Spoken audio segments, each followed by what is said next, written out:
Udah, sudah. Oke teman-teman.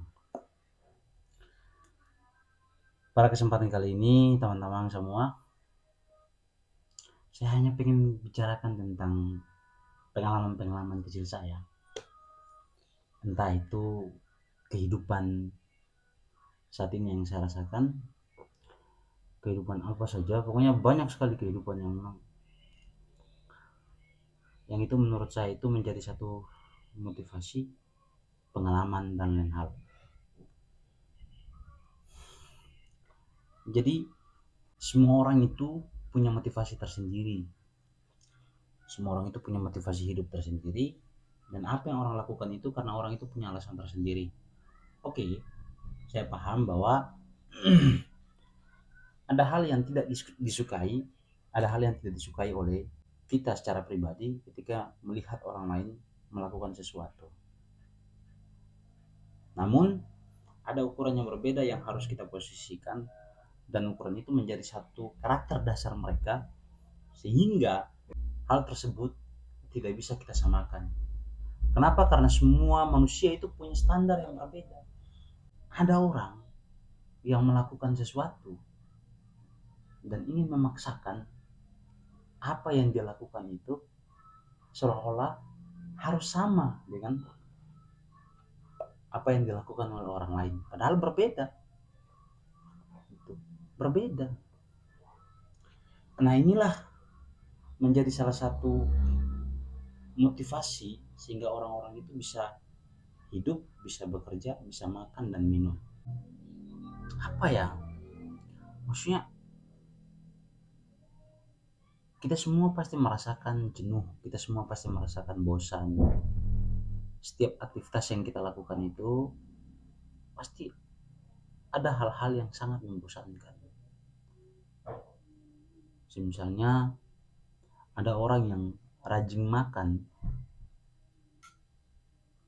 dalam seharian, ketika aktivitasnya dia makan itu kualitas dia makan itu semakin hari semakin meningkat, dan pada satu waktu dia akan merasakan yang namanya kejenuhan itu. Sama kayak ada yang lain, misalkan ada yang baru lulus SMA pengen kuliah, lalu tiba-tiba ia masuk dalam dunia perkuliahan dan terus menerus ia melakukan aktivitas perkuliahan, dan dia akan merasakan bosan, jenuh. Nah, mau gimana lagi teman-teman? Jadi ini aktivitas ini merupakan satu aktivitas yang memang harus dilalui. Begitu. Ya iyo, begitu.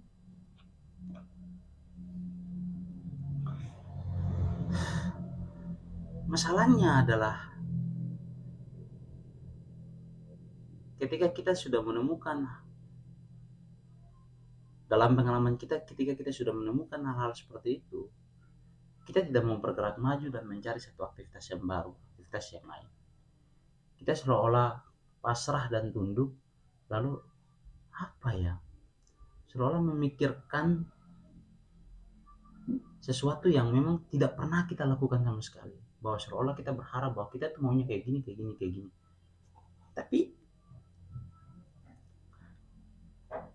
hal seperti itu tidak pernah kita lakukan. Saya mau pengen bilang teman-teman, saya mau pengen bilang bahwa ternyata hal yang paling besar yang sangat berpengaruh terhadap perubahan di dalam diri kita itu sebenarnya yang paling besar, ya yang paling besar berpengaruh dalam diri kita itu adalah diri kita sendiri. Contoh dasarnya begini. Kalau misalnya kita bawa motor dalam perjalanan, lalu banyak kempes, seolah-olah kita menyalahkan bahwa motor yang salah. Kita menyalahkan motor, bahwa seolah motornya kenapa gini gini gini gini, kita mau jalan, mau ketemuan, mau kesini, mau kesini, tapi kenapa banyak kempes. Padahal motor itu hanya benda mati. Motor itu hanya benda mati yang tidak bisa bergerak. Dia bergerak dan digerakkan oleh kita, karena kita adalah benda hidup. Tapi kok kenapa kita menyalahkan motor? Inilah contoh dasar sehingga saya melihat bahwa kita seolah-olah mendapatkan masalah itu banyak sekali kita menyalahkan orang lain. Gara-gara kalian saya seperti ini. Konyol gak sih? Makanya saya bilang bahwa kita lebih harus banyak berbenah, lebih harus banyak mengevaluasi diri. Maka teman-teman, perubahan itu dia harus dijemput. Tidak ada perubahan yang datang tanpa dipengaruhi oleh diri kita sendiri.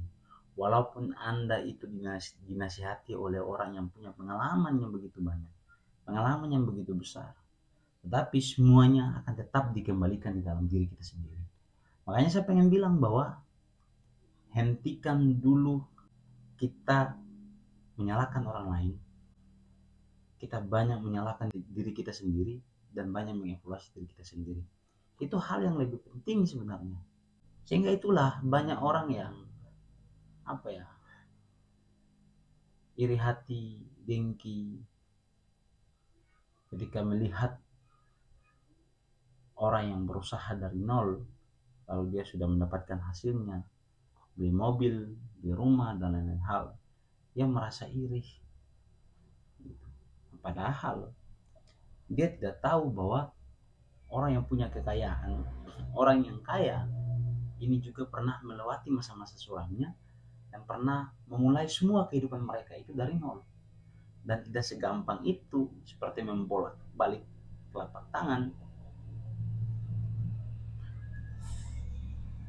Jadi kita harus menemukan satu identitas diri kita, menemukan satu jati diri kita. Dan jati diri kita itu menjadi salah satu motivasi dasar sehingga kita itu harus berubah.